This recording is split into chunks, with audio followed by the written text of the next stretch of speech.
Hallelujah. ദൈവത്തിന് നന്ദിയോട് സ്തോത്രം ചെയ്യുന്നു. ഒരു പ്രഭാതം കൂടെ കർത്താവ് നമുക്ക് ദാനമായി തന്നോർന്ന് ഞാൻ ദൈവത്തിന് സ്തോത്രം ചെയ്യുന്നു.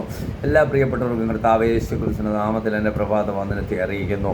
കഴിഞ്ഞ ദിവസങ്ങളിലൊക്കെ ചിലരുടെ തീരുമാനങ്ങളൊക്കെ ദൈവവചനത്തിൽ കൂടി ചിന്തിപ്പാൻ കർത്താവ് ഇടയാക്കി. ദൈവത്തിന് അതിനെ ആധാരമായിട്ട് ഇന്ന് ഒരു വാക്യം വായിപ്പാൻ ഞാൻ ആഗ്രഹിക്കുന്നു.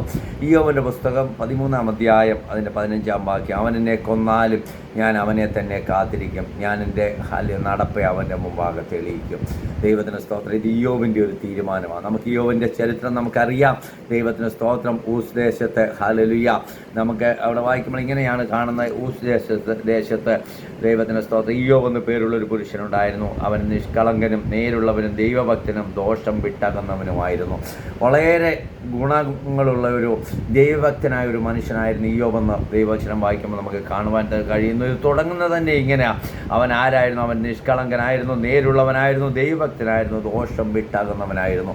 ദൈവത്തിന് സ്തോത്രം. ഏതാണ്ട് 4 ഗുണങ്ങളുള്ള ഒരു ഭക്തനായ ഒരു മനുഷ്യനായിരുന്നു ഇയ്യോബ്. ദൈവത്തിന് സ്തോത്രം. ഹല്ലേലൂയ. ആ ഇയ്യോബിനെ കുറിച്ച് ദൈവം തമ്പുരാൻ പോലും പറയുന്നത് ദൈവത്തിന് സ്തോത്രം ഇങ്ങനെയാണ് അവിടെ പറയുന്നത്. അവനെപ്പോലെ നിഷ്കളങ്കനും നേരുള്ളവനും ദൈവഭക്തനും ദോഷം വിട്ടകന്നവനും ഭൂമിയിൽ ആരുമില്ലല്ലോ എന്ന് അരുളി ചെയ്തു. ദൈവത്തിന് സ്തോത്രം. നമുക്കറിയാം, ഒരു ദിവസം ദൈവോത്തരന്മാർ യഹോവയുടെ സന്നിധിയിൽ നിൽപ്പാൻ ചെന്നു. അവരുടെ കൂട്ടത്തിൽ സാത്താനി ചെന്നു. ദൈവത്തിന് സ്തോത്രം. ഹല്ലേലൂയ. പ്രിയമുള്ളവരെ, നമ്മളെ തകർത്ത് കളയും. ഇന്ന് രാവിലെ എനിക്ക് നിങ്ങളോട് ഇതിൽ നിന്നൊരു സന്ദേശം പറയുവാനുള്ളത്, നമ്മളായിരിക്കുന്ന സാഹചര്യങ്ങളിൽ, മണ്ഡലങ്ങളിൽ ദൈവം നമ്മളെ തകർത്ത് കളയുവാൻ ദുഷ്ടപിശാച് ഹല്ലേലൂയ ദൈവത്തിന് സ്തോത്രം പദ്ധതി ഇട്ടുകൊണ്ട് കടന്നു വരും. ദൈവത്തിന് സ്തോത്രം. അവിടെ നമ്മൾ ജയമെടുത്ത് മുന്നേറുവാൻ കർത്താവ് നമുക്കിടയാക്കട്ടെ. പ്രിയമുള്ളവർ, ഇവിടെ അതുപോലെയായിരുന്നു. ദൈവത്തിന് സ്തോത്രം. ദൈവത്തിന്മാർ യഹോവയുടെ സന്നിധി നിൽപ്പാൻ ചെന്നപ്പോൾ അവരുടെ ഹല്ലേലൂയ കൂട്ടത്തിലൊരു സാത്താനും ചെന്നെന്ന യഹോവ സാത്താനോട് നീ എവിടെ നിന്ന് വരുന്നു ചോദിച്ചതിന് സാത്താൻ യഹോവയുടെ ഞാൻ ഭൂമിയിൽ ഊടാടി സഞ്ചരിച്ച് വരുന്നു എന്ന് ഉത്തരം പറഞ്ഞു. യഹോവ സാത്താൻ എൻ്റെ ദാസനായ ഇയ്യോബിൻ്റെ മേൽ നീ ദൃഷ്ടി വെച്ചു. അവനെപ്പോലെ നിഷ്കളങ്കനും നേരുള്ളവനും ദൈവഭക്തനും ദോഷം വിട്ടകന്നവനും ഭൂമിയിൽ ആരുമില്ലല്ലോ എന്ന് പറഞ്ഞു. ഇയ്യോബിനെ കുറിച്ച് ദൈവം തമ്പുരാൻ പോലും പറയുന്ന ഹല്ലേലൂയ സാക്ഷ്യമാണ്. ദൈവത്തിന് സ്തോത്രം. നിഷ്കളങ്കൻ, നേരുള്ളവൻ, ദൈവഭക്തൻ, ദോഷം വിട്ടകന്നവൻ. നമ്മളെക്കുറിച്ച് ഇന്ന് ജനം അങ്ങനെ പറയട്ടെ. പ്രിയമുള്ളവരെ, ദൈവത്തിന് സ്തോത്രം. ഹല്ലേലൂയ. എത്ര പേര് പറയും ഹല്ലേലൂയ ഇന്നാൾ ഇന്ന രീതിയിലുള്ളവനാ. ദൈവത്തിന് സ്തോത്രം. അങ്ങനെ പറയുന്ന ഹല്ലേലൂയ ഒരു സന്ദർഭത്തിലേക്ക് കടന്നു വരട്ടെ. ദൈവത്തിന് സ്തോത്രം. ഇന്ന് രാവിലെ എന്നെ കേട്ടുകൊണ്ടിരിക്കുന്ന പ്രിയപ്പെട്ടവരോട് എനിക്ക് പറയുവാനുള്ളത്, ദൈവത്തിന് സ്തോത്രം. ഹല്ലേലൂയ. ദൈവം പോലും സാക്ഷ്യം പറയത്തക്കവണ്ണം ഇയ്യോബ് അത്ര ഭക്തനായ ഒരു മനുഷ്യനായിരുന്നു. നമ്മളെ കുറിച്ച് തമ്പുരാനൊരു നല്ല സാക്ഷ്യമുണ്ടായിരിക്കട്ടെ. ദൈവത്തിന് സ്തോത്രം. എന്നിട്ട് താഴോട്ട് വായിക്കാം. നീ അവൻ്റെ വീടിന് ചുറ്റും അവനുള്ള സകലത്തിനും ചുറ്റും വേലി കെട്ടിയിട്ടില്ലയോ? നീ അവൻ്റെ പ്രവൃത്തിയെ അനുഗ്രഹിച്ചിരിക്കുന്നു. അവൻ്റെ മൃഗസമ്പത്തും ദേശത്ത് ആരാ പറഞ്ഞത്? സാത്താനാ ദൈവത്തോട് പറഞ്ഞത്. ദൈവത്തിന് സ്തോത്രം. നീ അവനും അവൻ്റെ വീട്ടിനും അവനുള്ള സകലത്തിനും ചുറ്റും വേലി കെട്ടി. ദൈവത്തിന് സ്തോത്രം. നമ്മെ വേലി കെട്ടി സൂക്ഷിക്കുന്ന ഒരു ദൈവത്തെയാണ് നമ്മൾ ആരാധിക്കുന്നത്. നമ്മൾ മറന്നു പോകരുത്. ഇവിടെ അവനുള്ളതും അവൻ്റെ വീട്ടിനും അവനും ദൈവത്തിന് സ്തോത്രം. അവൻ്റെ വീട്ടിനും അവനുള്ള സകലത്തിനും ദൈവത്തിന് സ്തോത്രം. ഒരാൾക്ക് മാത്രമല്ല, ഇയ്യോബിന് മാത്രമല്ല. പ്രിയമുള്ളവരെ, ഇയ്യോബ് ഭക്തനായി ജീവിച്ചപ്പോൾ അവനും അവൻ്റെ വീട്ടിലുള്ള എല്ലാവരെയും ദൈവത്തിന് സ്തോത്രം സംരക്ഷിക്കുന്ന ഒരു തമ്പുരാനെ കുറിച്ചാണ് നമ്മളിവിടെ കാണുന്നത്. അവൻ്റെ സമ്പത്ത് ദൈവത്തിന് സ്തോത്രം. എന്നിട്ട് അവിടെ പറയാം, നീ അവൻ്റെ പ്രവൃത്തിയെ അനുഗ്രഹിച്ചിരിക്കുക. അവൻ്റെ മൃഗസമ്പത്ത് ദേശത്ത് പെരുകിയിരിക്കുന്നു. ദൈവത്തിന് സ്തോത്രം. ഹല്ലേലൂയ. ദൈവത്തിന് സ്തോത്രം. ഇയ്യോബിനുള്ളതിനും ഇയ്യോബിനെയും ഇയ്യോബിൻ്റെ ഹല്ലേലൂയ വീട്ടിലുള്ളവരെയും ദൈവത്തിന് സ്തോത്രം. അവനുള്ള സകല സമ്പത്തിനെയും വേലി കെട്ടി സൂക്ഷിക്കുന്ന ഒരു തമ്പുരാൻ. ദൈവത്തിന് സ്തോത്രം. പ്രിയമുള്ളവരെ, ഇന്ന് രാവിലെ എനിക്ക് നിങ്ങളോട് പറയുവാനുള്ളത്, നമ്മളെ തന്നെയല്ല, നമ്മുടെ പ്രിയപ്പെട്ടവരെയും നമ്മുടെ തലമുറകളെയും അവരെവിടെയായിരുന്നാലും നീ ദൈവഭക്തനായിട്ട് ജീവിച്ചാൽ, നീ പ്രാർത്ഥിക്കുന്നവനാണെങ്കിൽ ഹല്ലേലൂയ നിന്നെ വേലി കെട്ടി സൂക്ഷിക്കുന്ന ഒരു ദൈവമുണ്ടെന്ന് ഈ വാക്യത്തിന് മുമ്പ് എനിക്ക് പറയുന്നതിൽ അതിയായ സന്തോഷമുണ്ട്. ദൈവത്തിന് പിന്നെ നമുക്ക് സംഭവിച്ചതറിയാം. ഈ യോബിനെ ദൈവത്തിന് സ്തോത്രം. അവൻ ഹല്ലേലൂയ സകലതും നഷ്ടപ്പെട്ടു. ഹല്ലേലൂയ തലമുറകൾ നഷ്ടപ്പെട്ടു. അവൻ്റെ മൃഗസമ്പത്ത് അവൻ്റെ എല്ലാം അവന് നഷ്ടപ്പെട്ടു. ഹല്ലേലൂയ ഒടുക്കം ദൈവത്തിന് സ്തോത്രം. അവന് വ്രണം നിറഞ്ഞവനായി വിഷയമായി ദൈവം ഒരു ഓട്ട് കഷ്ണം എടുത്തുകൊണ്ട് വൃണം ചിരണ്ടിക്കൊണ്ടിരിക്കുന്ന ഹല്ലേലൂയ യോബിനെയാണ് നമുക്ക് കാണുവാൻ കഴിയുന്നത്. തൻ്റെ ഭാര്യ പോലും ദൈവത്തിന് സ്തോത്രം ഇങ്ങനെ അവിടെ എഴുതിയിരിക്കുന്നത്. ദൈവത്തിന് സ്തോത്രം ഭാര്യ പറയാം, നീ ഇനി നിൻ്റെ ഭക്തി മുറുകെ പിടിച്ചുകൊണ്ടിരിക്കുന്നുവോ? ദൈവത്തെ ത്യജിച്ച് പറഞ്ഞ് മരിച്ചു കളക. സ്വന്തം ഭാര്യ പറയുക, നിൻ്റെ ഭക്തി മുറുകെ പിടിച്ചുകൊണ്ട് നീ ഇരിക്കുന്നുവോ? ദൈവത്തെ ത്യജിച്ച് കളഞ്ഞിട്ട് ഹല്ലേലൂയ ദൈവത്തിന് സ്തോത്രം നിൻ്റെ ഭക്തി ത്യജിച്ച് കളഞ്ഞ് നീ ദൈവത്തെ തള്ളി പറയുക. നീ ഒരു പൊട്ടി സംസാരിക്കുന്ന പോലെ നീ സംസാരിക്കുന്നു. നീ ദൈവത്തിൻ്റെ കയ്യിൽ നിന്ന് നന്മ കൈക്കൊള്ളുന്ന തിന്മയും കൈക്കൊള്ളരുതോ എന്ന് പറഞ്ഞു. ഇതിലൊന്നും യോബ് വതരങ്ങളാൽ പാപം ചെയ്തില്ലെന്ന ദൈവത്തിന് സ്തോത്രം. ഇത്രയും പ്രതിസന്ധികളിൽ കൂടി കഷ്ടതയിൽ കൂടി കടന്നു പോയിട്ടും യോബ് പാപം ചെയ്തില്ല. സ്വന്തം ഭാര്യ പോലും ദൈവത്തിന് സ്തോത്രം ഹല്ലേലൂയ അവൾ പോലും പറയുക, നീ ദൈവത്തെ ത്യജിച്ച് കള. ദൈവത്തിന് സ്തോത്രം. എന്നിട്ട് പോലും യോബ് പാപം ചെയ്തില്ലെന്ന് ദൈവവചനം വായിക്കുമ്പോൾ നമുക്ക് കാണുവാൻ കഴിയുന്നു. യോബിൻ്റെ ഈ പ്രതിസന്ധി ഹല്ലേലൂയ അറിഞ്ഞിട്ട് യോബിൻ്റെ 3 സ്നേഹിതന്മാർ യോബിനെ ആശ്വസിപ്പിക്കുവാനായിട്ട് തൻ്റെ ഭവനത്തിലേക്ക് കടന്നു വന്നു. ദൈവത്തിന് സ്തോത്രം. ആ ആശ്വാസവാക്കിന് പകരം അവരും ദൈവത്തിന് സ്തോത്രം അവനെ കുത്തി നോവിക്കുന്ന വേദനപ്പെടുത്തുന്ന വാക്കുകൾ പറഞ്ഞപ്പോൾ യോബ് പറഞ്ഞൊരു വാക്യമാണ് നമ്മൾ വായിച്ചത്.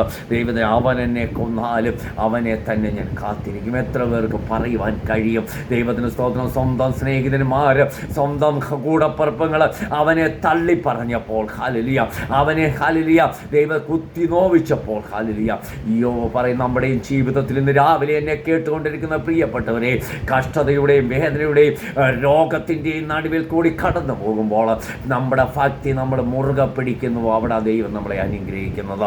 സ്വന്തം ഭാര്യ, സ്വന്തം കൂടപ്പറപ്പുകൾ, സ്വന്തം സ്നേഹിതന്മാർ ഒരു പക്ഷേ നമ്മളെ തള്ളി പറഞ്ഞേക്കാം. എന്നാൽ ധൈര്യത്തോട് യോബ് പറഞ്ഞതുപോലെ നമുക്കും ഇന്ന് രാവിലെ പറയുവാൻ കഴിയട്ടെ, അവൻ എന്നെ കൊന്നാലും ഞാൻ അവനെ തന്നെ കാത്തിരിക്കും. അതാ ഒരു തീരുമാനം, യോബിൻ്റെ തീരുമാനം. അവൻ എന്നെ കൊന്നാലും ഞാൻ അവനെ തന്നെ കാത്തിരിക്കും. ഞാൻ എൻ്റെ നടപ്പ് അവൻ്റെ മുമ്പാകെ തെളിയിക്കും. ദൈവത്തിന് സ്തോത്രം. എൻ്റെ നടപ്പ് നമ്മൾ മുമ്പേ പറഞ്ഞല്ലോ, ഞാൻ വായിച്ചല്ലോ, യോബ് പാപം ചെയ്തില്ലെന്ന.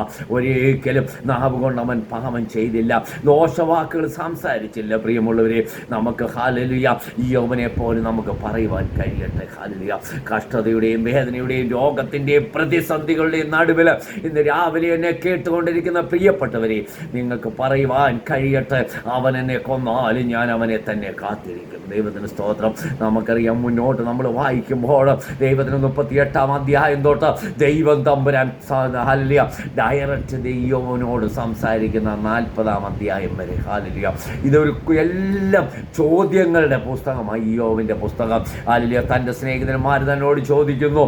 ദൈവത്തിന് സ്തോത്രം. ദൈവം തമ്പുരാൻ അവനോട് ചോദിക്കുക ഒരുപാട് കാര്യങ്ങൾ. ഹല്ലേലൂയ നിനക്കറിയാമോ? ദൈവത്തിന് സ്തോത്രം. ഇതൊക്കെയും ചമച്ചതാരാ? ഇതിനൊക്കെയും ദൈവത്തിന് സ്തോത്രം. ഇതിനെയൊക്കെ പോറ്റി പുലർത്തുന്നതാരാ? ഇതിനെയൊക്കെ നിയന്ത്രിക്കുന്നതാരാ? ദൈവത്തിന് സ്തോത്രം. ഹല്ലേലൂയ എത്ര പേർക്ക് പറയുവാൻ കഴിയും? കരയുന്ന കാക്ക കുഞ്ഞുങ്ങൾക്കും അതാതിൻ്റെ ആഹാരം കൊടുക്കുന്നവൻ ഞാനല്ലയോ? ദൈവത്തിന് സ്തോത്രം. നിനക്ക് ഇതൊക്കെ അറിയാമോ? ഹല്ലേലൂയ ദൈവത്തിന് സ്തോത്രം. ഇതൊക്കെ ചോദിച്ചു കഴിഞ്ഞിട്ട് യോബ് 41-ാം അധ്യായം കടന്നു വരുമ്പോൾ ഇതിൻ്റെ ഇടയ്ക്കൊക്കെ ഒത്തിരി കാര്യങ്ങളുണ്ട്. ദൈവത്തിന് സ്തോത്രം. ഈ 14-ാം വാക്യത്തിലൊരു വാക്യം ഇങ്ങനെയുണ്ട്, ഒരു വിഷമായിരുന്നാൽ പ്രത്യാശയുണ്ട്, അതിനെ വെട്ടിയാൽ പിന്നെയും പൊട്ടിക്കിളർക്കും, അത് ഇളം കൊമ്പുകൾ വിടാതിരിക്കത്തില്ലെന്ന്. ദൈവത്തിന് സ്തോത്രം. അതുപോലെ മനുഷ്യൻ നമുക്കൊരു പ്രത്യാശയുണ്ട്. പ്രിയമുള്ളവരെ, നമ്മുടെ തമ്പുരാൻ നമുക്കൊരു പ്രത്യാശ നൽകി തന്നില്ലേ? ദൈവത്തിന് സ്തോത്രം. ഏത് പ്രതിസന്ധികളിലും പ്രതികൂലത്തിലും പരാജയത്തിലും കൂടെ കടന്നു പോയാലും എന്നെ ജീവിപ്പിക്കുന്ന ഒരു കർത്താവുണ്ട്. ഹല്ലേലൂയ അതായിരിക്കട്ടെ നമ്മുടെ പ്രത്യാശ. ദൈവത്തിന് സ്തോത്രം. ഹല്ലേലൂയ ഏത് പ്രതികൂലത്തിൻ്റെ നടുവിൽ കടന്നു പോയാലും നമ്മളെ ജീവിപ്പിക്കുന്ന ഒരുവനുണ്ടെന്ന് നമ്മുടെ ജീവിതത്തിൽ നമുക്ക് പറയുവാൻ കഴിയട്ടെ. ഹല്ലേലൂയ എന്നിട്ട് പറയുക, അതിൻ്റെ വേർ നിലത്ത് പഴകിയാലും അതിൻ്റെ കുറ്റി മണ്ണിൽ കെട്ടുപോയാലും വെള്ളത്തിൻ്റെ ഗന്ധം കൊണ്ട് അത് കിളിർക്കുമെന്ന്. ദൈവത്തിന് സ്തോത്രം. ഹല്ലേലൂയ നമ്മളെ കിളിർപ്പിക്കുന്ന, നമ്മളെ വീണ്ടും നല്ല പൂർവ്വസ്ഥിതിയിലേക്ക് കൊണ്ടുവരുന്ന ഒരു നല്ല കർത്താവിനെയാണ് നമ്മൾ ആരാധിക്കുന്നത്. യോബ് പറയുക, ദൈവം എന്നെ കൊന്നാലും ഞാൻ അവനായിട്ട് കാത്തിരിക്കും, എൻ്റെ നടപ്പ് അവൻ്റെ മുൻപിൽ ഹല്ലേലൂയ മുമ്പാകെ തെളിയിക്കും. ദൈവത്തിന് സ്തോത്രം. ഹല്ലേലൂയ ഞാൻ പെട്ടെന്ന് നിർത്തുക. ആ 41-ാം അധ്യായത്തിലേക്ക് കടന്നു പോകുമ്പോൾ 42-ാം അധ്യായം 41 വരെ 38-ാം അധ്യായം മുതൽ 41-ാം അധ്യായം വരെ ദൈവം തമ്പുരാൻ ഇയ്യോബിനോട് സംസാരിക്കുന്ന 42-ാം അധ്യായത്തിൽ ഇയ്യോബ് പറയുക, നിനക്ക് സകലതും കഴിയുമെന്നും നിന്റെ ഉദ്ദേശമൊന്നും അസാധ്യമല്ലെന്ന് ഞാൻ അറിയുന്നു. ഇത്രയും കാര്യങ്ങൾ ഇയ്യോബിനോട് ദൈവം സംസാരിച്ചു കഴിഞ്ഞപ്പോൾ ഇയ്യോബ് അതിന് ഉത്തരം പറഞ്ഞത്, നിനക്ക് സകലതും കഴിയും. നമ്മൾ വിശ്വസിക്കും പ്രിയമുള്ളവരെ, എൻ്റെ തമ്പുരാന് സകലതും കഴിയും. ദൈവത്തിന് കഴിയാത്ത വല്ല കാര്യവുമുണ്ടോ? ഹല്ലേലൂയ. ഇന്ന് രാവിലെ എന്നെ കേട്ടുകൊണ്ടിരിക്കുന്ന പ്രിയപ്പെട്ടവരോട് എനിക്ക് പറയുവാനുള്ളത്, നമ്മുടെ ദൈവത്തിന് സകലതും കഴിയും. ആ ദൈവത്തെ നമ്മൾ ആരാധിക്കുന്നത്, ആ ദൈവത്തെ നമ്മൾ സ്തുതിക്കുന്നത് നമ്മൾ മറന്നു പോകരുത്. നിന്റെ ഉദ്ദേശമൊന്നും അസാധ്യമല്ലെന്ന് ഞാൻ അറിയുന്നെന്ന ദൈവത്തിന് സ്തോത്രം. ഹല്ലേലൂയ. എന്നിട്ട് അതിൻ്റെ 5-ാം വാക്യം, ഞാൻ നിന്നെക്കുറിച്ചൊരു കേൾവി മാത്രമേ കേട്ടിരുന്നുള്ളൂ, ഇപ്പോഴും എൻ്റെ കണ്ണാൽ ഞാൻ കാണുന്നെന്ന ദൈവത്തിന് സ്തോത്രം. ഹല്ലേലൂയ. ദൈവത്തെ മുഖാമുഖമായി കണ്ട ഒരു മനുഷ്യൻ ഇയ്യോബ്, ദൈവത്തിന് സ്തോത്രം. ഇയ്യോബ് പറയുക, ഞാൻ എൻ്റെ കണ്ണാൽ നിന്നെ കാണുന്നു, ഒരു കേൾവി മാത്രമേ ഞാൻ കേട്ടിരുന്നുള്ളൂ, നിനക്ക് സകലതും കഴിയും. ദൈവത്തിന് സ്തോത്രം. നമ്മുടെ ദൈവത്തിന് കഴിയാത്ത ഒരു കാര്യവുമില്ല പ്രിയമുള്ളവരെ. പിന്നെ നമ്മൾ മുന്നോട്ട് വായിക്കുമ്പോൾ ഇയ്യോബ് തൻ്റെ സ്നേഹിതന്മാർക്ക് വേണ്ടി അവിടെ യാഗം കഴിച്ചു അവർക്ക് വേണ്ടി പ്രാർത്ഥിച്ചപ്പോൾ അവന് നഷ്ടപ്പെട്ടതിൻ്റെ ഇരട്ടിയായിട്ട് ദൈവം അവന് നൽകിയതായിട്ട് ദൈവവചനം വായിക്കുമ്പോൾ കാണുവാൻ കഴിയുന്നു. അവൻ്റെ ഹല്ലേലൂയ പെൺമക്കളെ പോലെ സൗന്ദര്യമുള്ളവർ ഭൂമിയിൽ എങ്ങും ഉണ്ടായിട്ടില്ലെന്ന് അത്ര നല്ല രീതിയിൽ ദൈവം അവനെ മാനിച്ചു, അനുഗ്രഹിച്ചു. ദൈവത്തിന് സ്തോത്രം. ഇന്ന് രാവിലെ നമ്മുടെ തീരുമാനം എപ്രകാരമായിരിക്കുന്നു? നമ്മളെ തന്നെ ഒന്ന് ശോധന ചെയ്യാം, പരിശോധിക്കാം പ്രിയമുള്ളവരെ. പ്രതിസന്ധിയുടെ നടുവിൽ നമ്മൾ പിന്മാറി പോകുന്നവരാണോ?